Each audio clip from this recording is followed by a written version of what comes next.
আগামী জুমার আগেই তো, আগামী জুমার আগেই নির্বাচন। আপনি ভোট সম্পর্কে কিছু বললেন না, সালাতের কথা বলেন আজকেও। আজকে শেষ জুমা নির্বাচনের আগে, আজকে তো আমার রকম ভোট সম্পর্কে কিছু বলবেন? হ্যাঁ, সালাতের কথা ভোটের কথা কি না? ভোটের মধ্যে ব্যস্ত হয়ে নামাজ ছেড়ে দেওয়া জায়েজ হবে? নিজের দলকে সফল করার জন্য এত ব্যস্ত সকাল থেকে সন্ধ্যা পর্যন্ত, কোন সময় কোন নামাজের সময় গেছে খবর নাই। জায়েজ আছে এটা? নির্বাচনের ব্যস্ততার কারণে যদি কেউ ফরজ নামাজ ছেড়ে দেয়, ওর কারণে ওই দল দিয়ে বা ওই ব্যক্তি দিয়ে দেশের মধ্যে সফলতা আসবে? আসবে না।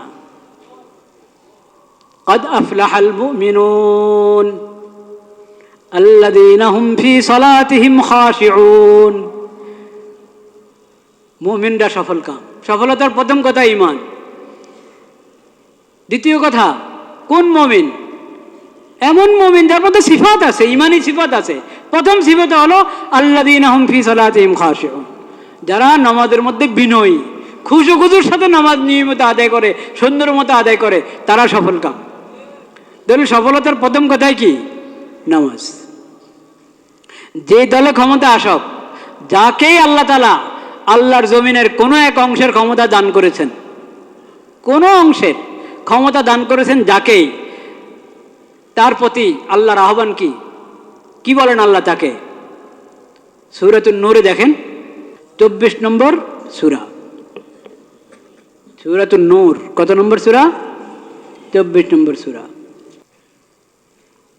সূরাতুন নূরের মধ্যে আল্লাহ তাআলা বলেছেন, ওয়া'দাল্লাহু আল্লাযীনা আমানু মিনকুম ওয়া আমিলুস সালিহাত লা ইস্তাখলিফান্নাহুম ফিল আরদ কামা ইস্তাখলাফাল্লাযীনা মিন ক্বাবলিহিম ওয়া লা ইউমাক্কিনান্না লাহুম দীনাহুম আল্লাযী ইরতাদা লাহুম ওয়া লা ইউবাদদিলান্নাহুম মিন বা'দি খাউফিহিম আমনা ইয়া'বুদুনানি লা ইউশরিকুনা বি শাইআ ওয়া মান কাফারা বা'দা যালিকা ফাউলাইকা হুমুল ফাসিকুন।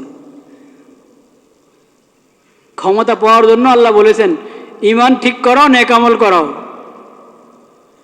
ঈমান ঠিক করো, নেক আমল করো, তাহলে তোমাদেরকে জমিনের উপরে প্রতিষ্ঠিত করে দেওয়া হবে। ঈমান ঠিক করো, নেক আমল করো, জমিনে প্রতিষ্ঠিত করে দেওয়া হবে তোমাদেরকে। এটা পড়লেন কোথায়? সূরাতুন নূর 24 নম্বর সূরা। কত নম্বর সূরা? 24 নম্বর সূরার 55 নম্বর আয়াতের অংশ বিশেষ পড়লাম আমি। পুরো আয়াতে তেলাওয়াত করেছি, শুরুর অংশের অনুবাদ করেছি। 55 নম্বর আয়াত, 24 নম্বর সূরার 55। আপনারা মারিফুল কোরআন গিয়ে পড়েন, বাসায় গিয়ে মারিফুল কোরআনে এটা পড়েন, সূরাতুন নূর। আর সূরাতুল হজ 22 নম্বর সূরা, সূরাতুল হজ, ওখান থেকে শুনাই।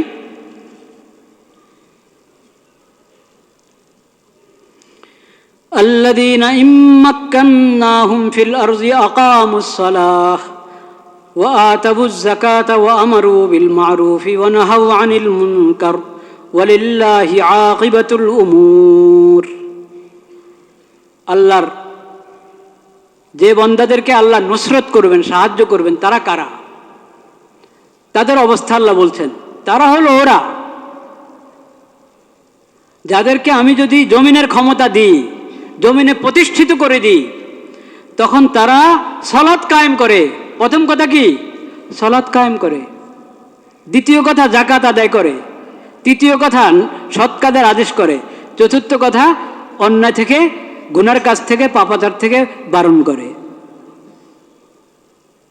তো ক্ষমতা আসার আগেও আল্লাহ বলেন, ঈমান আমল ঠিক করো, প্রস্তুতি নাও ক্ষমতা নেওয়ার, যা প্রস্তুতি, বৈধ তরিকা যত প্রস্তুতি নিতে পারো নাও, কিন্তু ঈমান আমল ভুলবা না।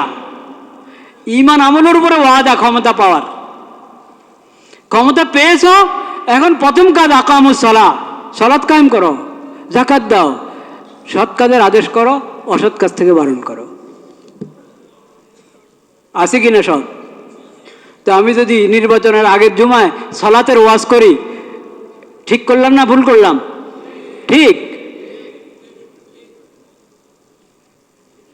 আপনার দল প্রতিষ্ঠিত হলে আপনি সমাজের সেবা করবেন, দেশকে সুন্দর বানাবেন, নিরাপদ বানাবেন, ভালো বানাবেন, অনেক নিয়ত, অনেক নিয়ত। কিন্তু প্রথমে নিজেরা সবাই মুসল্লি হন। সবাই কি হন? নামাজি হন। সিফাতওয়ালা এমন মুসল্লি হন যে মুসল্লির গুণাবলী আল্লাহ তাআলা বলেছেন কোরআনে। আপনার সালাতকে এমন বানান যে সালাতের কথা আল্লাহ তাআলা এই আয়াতে বলেছেন, ইন্নাস সালাতা তানহা আনিল ফাহশাই ওয়াল মুনকার।